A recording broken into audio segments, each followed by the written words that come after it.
Peshawar, Pakistan, at least 25 people were killed and hundreds more injured Sunday when devastating windstorm coupled with heavy rain and hail hit Peshawar in northwest Pakistan, and officials are worried there may be many more casualties. 25 dead and around more than 160 injured. We received 25 dead and more than 160 injured so far, but injured are still being shifted to the hospital, and I am afraid death toll may rise, said Jamil Shah, spokesman for Lady Reading Hospital, the largest public hospital in the area. About 60 injured people had been brought to two other hospitals in Peshawar. Some of the injured were said to be in critical condition.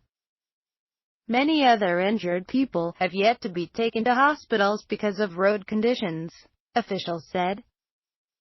The windstorm badly affected Peshawar city and its adjoining areas, uprooting several trees and badly damaging crops, particularly wheat crops, vegetables and orchards.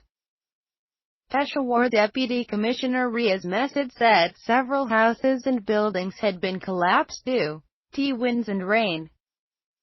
The storm also pulled out electricity poles that caused power suspension to Peshawar and its adjoining areas, and disrupted the telecommunication system in most parts of the city.